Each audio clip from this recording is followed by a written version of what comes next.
ಕಾಂಗ್ರೆಸ್ನಲ್ಲಿ ಕ್ರಾಂತಿಗೀತೆ ಮುಂದುವರೆದಿದೆ. ಕ್ರಾಂತಿಗೀತೆಯನ್ನ ಮತ್ತೊಮ್ಮೆ ಹಾಡಿದ್ದಾರೆ ಮಾಜಿ ಸಚಿವ ಕೆ.ಎನ್. ರಾಜಣ್ಣ.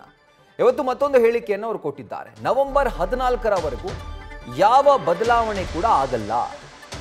ನವೆಂಬರ್ ಕ್ರಾಂತಿ ಚರ್ಚೆ ಮಧ್ಯೆ ಮತ್ತೊಮ್ಮೆ ಕೆ.ಎನ್. ರಾಜಣ್ಣ ಒಂದು ಹೇಳಿಕೆಯನ್ನು ಕೊಟ್ಟಿದ್ದಾರೆ. ಈಗ ಎಲ್ಲರೂ ಕೂಡ ಗಾಳಿಯಲ್ಲಿ ಗುಂಡು ಹೊಡೆದಂಗೆ ಹೇಳ್ತಾರೆ, ಸಿಎಂ ಯಾರಾಗಬೇಕು ಅನ್ನೋದು ಹೈಕಮಾಂಡ್ನ ತೀರ್ಮಾನವಾಗಿರುತ್ತೆ. ಸಿದ್ದರಾಮಯ್ಯ ಅವರೇ ಮುಂದುವರಿಬೇಕು ಅನ್ನೋದು ನಮ್ಮ ಆಶಯ. ಈ ರೀತಿಯಾಗಿ ತುಮಕೂರಿನಲ್ಲಿ ಅವರು ಮಾತನಾಡಿರುವಂತಹ ಸಂದರ್ಭದಲ್ಲಿ ಈ ಒಂದು ಹೇಳಿಕೆಯನ್ನು ಕೊಟ್ಟಿದ್ದಾರೆ.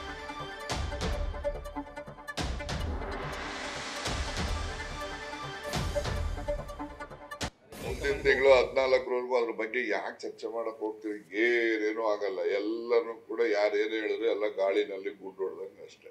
ಹೇಳಕ್ಕಾಗೋದಿಲ್ಲ. ಹೈಕಮಾಂಡ್ ನೋಡಿ, for national parties, whether it may be BJP or it may be a Congress party, ultimate decision is from the high command. ಅವರೇ ಮುಂದುವರಿಬೇಕು ಅಂತ ತಮ್ಮ ಆಸೆ. ಅವರೇ, ನಮ್ಮ ಆಸೆ ಅವರೇ ಇರಬೇಕು ಅಂತಾನೆ ಇದೆ. ಅದರಲ್ಲಿ ಏನು ತಪ್ಪೇನಿದೆ? ನಾನು ಹೇಳೋದು ನಮ್ಮ ಆಸೆನೂ ಹೇಳಿದ್ರು ಕೂಡ ವಿತ್ ಎ ರೈಡರ್. ಅಂತಿಮವಾಗಿ ಹೈಕಮಾಂಡ್ ಅಲ್ಲಿ ಏನ್ ತೀರ್ಮಾನ ಮಾಡುದು ಅದಕ್ಕೆ ನಾವೆಲ್ಲ ಬದ್ರಿರ್ತೀವಪ್ಪ ಅನ್ನೋದು ಕೂಡ ಜೊತೆಲ್ಲ ಸೇರಿಸಿ ಮುಂದಿನ ತಿಂಗಳು 14ರವರೆಗೂ ಅದ್ರ ಬಗ್ಗೆ ಯಾಕೆ ಚರ್ಚೆ ಮಾಡಕ್ ಹೋಗ್ತೀವಿ? ಏನೇನೂ ಆಗಲ್ಲ. ಎಲ್ಲರೂ ಕೂಡ ಯಾರೇನು ಹೇಳಿದ್ರು ಎಲ್ಲ ಗಾಳಿನಲ್ಲಿ ಗುಂಡು ಹೊಡೆದಂಗೆ ಅಷ್ಟೇ. ಹೇಳಕ್ಕಾಗೋದಿಲ್ಲ. ಹೈಕಮಾಂಡ್ ನೋಡಿ, for national parties, whether it may be BJP or it may be a Congress party, ultimate decision is from the high command. ಅವರೇ ಮುಂದುವರಿಬೇಕು ಅಂತ ತಮ್ಮ ಆಸೆ. ಅವರೇ, ನಮ್ಮ ಆಸೆ ಅವರೇ ಇರಬೇಕು ಅಂತಾನೆ ಇದೆ. ಅದರಲ್ಲಿ ಏನು ತಪ್ಪೇನಿದೆ? ನಾನು ಹೇಳೋದು ನಮ್ಮ ಆಸೆನೂ ಹೇಳಿದ್ರು ಕೂಡ ವಿತ್ ಎ ರೈಡರ್. ಅಂತಿಮವಾಗಿ ಹೈಕಮಾಂಡ್ ಅಲ್ಲಿ ಏನ್ ತೀರ್ಮಾನ ಮಾಡುದು ಅದಕ್ಕೆ ನಾವೆಲ್ಲ ಬದ್ರಿರ್ತೀವಪ್ಪ ಅನ್ನೋದು ಕೂಡ ಜೊತೆಲ್ಲ ಸೇರಿಸಿ. ಇನ್ನು ಮತ್ತೊಮ್ಮೆ ಅವರು ಸಿಎಂ ಸಿದ್ದರಾಮಯ್ಯನವರ ಆ ಟೀಮ್ ಏನಿದೆ ಅದರ ಇದು ಪ್ರಮುಖ ನಾಯಕ ಅನ್ನೋದನ್ನು ಸ್ಪಷ್ಟಪಡಿಸ್ತಾ ಇರ್ತಾರೆ.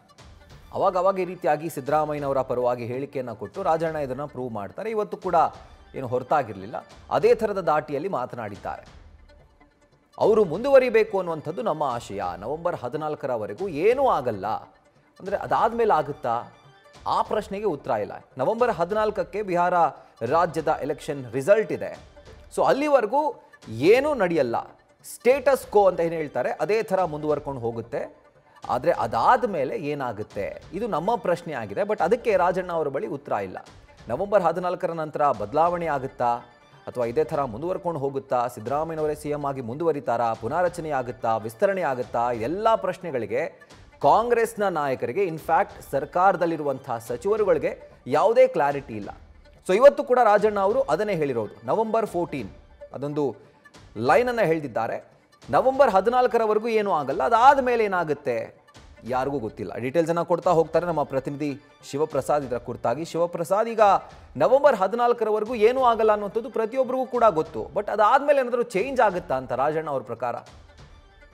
ಖಂಡಿತವಾಗಿ ರಾಹುಲ್, ಈಗಾಗಲೇ ಸಚಿವ ಸಂಪುಟ ಪುನಾರಚನೆ ವಿಚಾರ ಕುರಿತಂತೆ ಆರಂಭದಿಂದಲೂ ಕೂಡ ಚರ್ಚೆ ಆಗ್ತಾ ಇದೆ. ಈಗ ಲೋಕಸಭೆ ಚುನಾವಣೆ ನಂತರ ಕೂಡ ಸಚಿವ ಸಂಪುಟ ಪುನಾರಚನೆ ವಿಚಾರ ಮುನ್ನೆಲೆಗೆ ಬಂತು. ಆ ನಂತರ 2.5 ವರ್ಷದ ನಂತರ ಸರ್ಕಾರದಲ್ಲಿ ಕೆಲವೊಂದಿಷ್ಟು ಮಾರ್ಪಾಡನ್ನು ಮಾಡ್ಕೊಳ್ಬೇಕು ಎಂಬತಕ್ಕಂಥ ಸೂಚನೆಯನ್ನ ಹೈಕಮಾಂಡ್ ನಾಯಕರುಗಳೇ ನೀಡಿದ್ರು. ಸದ್ಯ ಈಗ ನಾಯಕತ್ವ ಬದಲಾವಣೆ ವಿಚಾರ ಕುರಿತಂತೆನೂ ಕೂಡ ಕೆಲವೊಂದಿಷ್ಟು ಮಾತುಗಳು ಕೇಳಿ ಬರ್ತಾ ಇರ್ತಕ್ಕಂಥ ಈ ಸಂದರ್ಭದಲ್ಲಿ ರಾಜಣ್ಣ ಅವರು ಕೂಡ ಆರಂಭದಿಂದ ಹೇಳ್ತಾ ಇದ್ರು, ನಾಯಕತ್ವ ಬದಲಾವಣೆ ಆದ್ರೆ ರಾಜ್ಯದಲ್ಲಿ ರಾಜಕೀಯ ಸ್ಥಿತ್ಯಂತರ ಶುರುವಾಗುತ್ತೆ ಅಂತಕ್ಕಂಥ ಹೇಳಿಕೆಯನ್ನ ಕೂಡ ನೀಡಿದ್ರು. ಸದ್ಯ ಈಗ ಹೈಕಮಾಂಡ್ ನಾಯಕರು ಯಾವ ನಿರ್ಧಾರಕ್ಕೆ ಬರ್ತಾರೆ? ಈಗಾಗಲೇ ನವೆಂಬರ್ ಬಿಹಾರ ಚುನಾವಣೆ ಇರ್ಬೋದು, ನವೆಂಬರ್ 14ರ ನಂತರ ರಾಜ್ಯಕ್ಕೆ ಅನೇಕ ನಾಯಕರು ಆಗಮಿಸ್ತಕ್ಕಂತ ಇರ್ಬೋದು. ಜೊತೆಗೆ ಸಿಎಂ ಸಿದ್ದರಾಮಯ್ಯ ಮತ್ತೆ ಡಿಸಿಎಂ ಡಿ ಕೆ ಶಿವಕುಮಾರ್ ಅವರು ಕೂಡ ದೆಹಲಿಗೆ ಹೋಗಲಿದ್ದಾರೆ. ಈ ಸಂದರ್ಭದಲ್ಲಿ ಏನಾದ್ರೂ ಹೈಕಮಾಂಡ್ ನಾಯಕರು ಯಾವ ನಿರ್ಧಾರಕ್ಕೆ ಬರಲಿದ್ದಾರೆ? ನಾಯಕತ್ವ ಬದಲಾವಣೆ ಅಥವಾ ಸಚಿವ ಸಂಪುಟ ಪುನಾರಚನೆ ಅಂತ ಮಾತರವಾದಂತ ಬದಲಾವಣೆಗೆ ಹೈಕಮಾಂಡ್ ನಾಯಕರು ಮುಂದಾಗ್ತಾರೆ ಅಂತಕ್ಕಂಥ ಚರ್ಚೆಗಳು ಕೂಡ ಶುರುವಾಗಿದೆ. ಈಗಾಗಲೇ ರಾಜ್ಯದಲ್ಲಿ ಅನೇಕ ನಾಯಕರು, ಸಚಿವರುಗಳು ತಮ್ಮದೇ ಆದಂತಹ ಅಭಿಪ್ರಾಯವನ್ನು ಕೂಡ ವ್ಯಕ್ತಪಡಿಸ್ತಾ ಇದ್ದಾರೆ. ಒಂದು ಕಡೆ ಸಿಎಂ ಸಿದ್ದರಾಮಯ್ಯ ಅವರೇ ಸಿಎಂ ಆಗಿ ಮುಂದುವರಿತಾರೆ ಅಂತಕ್ಕಂಥ ಅಭಿಪ್ರಾಯದ ಜೊತೆಗೆ ದಲಿತ ಸಿಎಂ ಅವರು ಆಗ್ಬೇಕು, ಜೊತೆಗೆ ಡಿಸಿಎಂ ಅವರು ಏನಾದ್ರು ಅವರು ತಮ್ಮ ಅಧಿಕಾರವನ್ನ ಚಲಾಯಿಸಿ ಈಗಾಗಲೇ ಹೈಕಮಾಂಡ್ ಮೇಲೆ ಒತ್ತಡವನ್ನ ಹಾಕ್ತಕ್ಕಂಥದ್ದು ಇರ್ಬೋದು, ಪಕ್ಷಕ್ಕಾಗಿ ಕೊಟ್ಟಿರ್ತಕ್ಕಂಥ ತ್ಯಾಗ ಇರ್ಬೋದು, ಮತ್ತೆ ಅವರ ಸರ್ವಿಸ್ ವಿಚಾರ ಕುರಿತಂತೆ ಕೂಡ ಪ್ರಸ್ತಾಪ ಮಾಡ್ತಾ ಇದ್ದಾರೆ. ಹಾಗಾಗಿ ನವೆಂಬರ್ 14ರ ನಂತರ ಹೈಕಮಾಂಡ್ ನಾಯಕರು ಯಾವ ನಿರ್ಧಾರಕ್ಕೆ ಬರ್ತಾರೆ, ಈಗಾಗಲೇ ರಾಹುಲ್ ಗಾಂಧಿ ಅವರು ಕೂಡ 20ಕ್ಕೆ ರಾಜ್ಯಕ್ಕೆ ಬರೋದ್ರಿಂದ ಇಲ್ಲಿರ್ತಕ್ಕಂಥ ನಾಯಕರ ಅಭಿಪ್ರಾಯ ಸಂಗ್ರಹದ ಜೊತೆಗೆ ಶಾಸಕರ ಅಭಿಪ್ರಾಯವನ್ನು ಕೂಡ ಆಲಿಸ್ತಕ್ಕಂಥ ಸಾಧ್ಯತೆ ಇದೆ. ಹಾಗಾಗಿ ಸದ್ಯ ಸಿದ್ದರಾಮಯ್ಯ ಅವರು ಕೂಡ ನಿನ್ನೆ ನೀಡಿರ್ತಕ್ಕಂಥ ಹೇಳಿಕೆ ವಿಚಾರ ಕುರಿತಂತೆನೂ ಕೂಡ ನಾವು ಮಾತನಾಡೋದಾದ್ರೆ ಹೈಕಮಾಂಡ್ ನಾಯಕರುಗಳು ಕೂಡ ಈಗ ಸದ್ಯಕ್ಕೆ ಯಾವುದೇ ನಿರ್ಧಾರವನ್ನ ತೆಗೆದುಕೊಳ್ಬೇಕಾದಂತ ಸಂದರ್ಭದಲ್ಲೂ ಕೂಡ ಇಲ್ಲಿರ್ತಕ್ಕಂಥ ನಾಯಕರ ಅಭಿಪ್ರಾಯವನ್ನು ಕೂಡ ಕೇಳಬೇಕಾಗತ್ತೆ. ಆ ಕಾರಣಕ್ಕಾಗಿ ಸದ್ಯ ರಾಜ್ಯದಲ್ಲಿ ಈ ವಿಚಾರ ಕುರಿತಂತೆ ಚರ್ಚೆ ಆಗ್ತಾ ಇದೆ. ಈಗ ಸಚಿವ ಸಂಪುಟ ಪುನಾರಚನೆ ವಿಚಾರಕ್ಕಿಂತ ಹೆಚ್ಚಾಗಿ ನಾಯಕತ್ವ ಬದಲಾವಣೆ ವಿಚಾರ ಕುರಿತಂತೆ ಹಲವು ನಾಯಕರು ತಮ್ಮದೇ ಆದಂತ ಅಭಿಪ್ರಾಯವನ್ನು ಕೂಡ ವ್ಯಕ್ತಪಡಿಸ್ತಾ ಇದ್ದಾರೆ. ಹಾಗಾಗಿ ನವೆಂಬರ್ 14ರ ನಂತರ ಏನೆಲ್ಲ ಬೆಳವಣಿಗೆಗಳಾಗುತ್ತೆ, ರಾಜಣ್ಣ ಅವರು ಹೇಳಿದಂತೆ ಸಿಎಂ ಸಿದ್ದರಾಮಯ್ಯ ಅವರೇ ಮುಂದುವರಿಬೇಕು ಎಂಬತಕ್ಕಂತ ಇಚ್ಛೆ ಅನೇಕ ನಾಯಕರುಗಳು ಇದ್ರೂ ಸಹಿತವಾಗಿ ಹೈಕಮಾಂಡ್ ನಾಯಕರು ಏನಾದ್ರೂ ಈ ವಿಚಾರ ಕುರಿತಂತೆ ಇತರ ನಾಯಕರನ್ನ ಅಭಿಪ್ರಾಯ ಆಲಿಸೋದಾಗ್ಲಿ ಅಥವಾ ಸಿಎಂ ಸಿದ್ದರಾಮಯ್ಯ ಸೇರಿದಂತೆ ಇತರ ನಾಯಕರ ಅಭಿಪ್ರಾಯವನ್ನ ಮನವೊಲಿಸಿ ಏನಾದ್ರೂ ಮಹತ್ತರವಾದಂತ ಬದಲಾವಣೆ ಮಾಡ್ತಾರೆ ಅಂತಕ್ಕಂಥ ವಿಚಾರ ಕುರಿತಂತೆ ಇನ್ನು ಕೆಲವೇ ದಿನಗಳಲ್ಲಿ ಅಂದ್ರೆ ನವೆಂಬರ್ 14ರ ನಂತರ ಈ ಎಲ್ಲಾ ಚರ್ಚೆಗಳಿಗೂ ಕೂಡ ಸ್ಪಷ್ಟವಾದಂತ ಉತ್ತರ ಲಭ್ಯವಾಗಲಿದೆ. Rahul. Right Shivaprasad, thank you ಡೀಟೇಲ್ಸ್ಗೆ.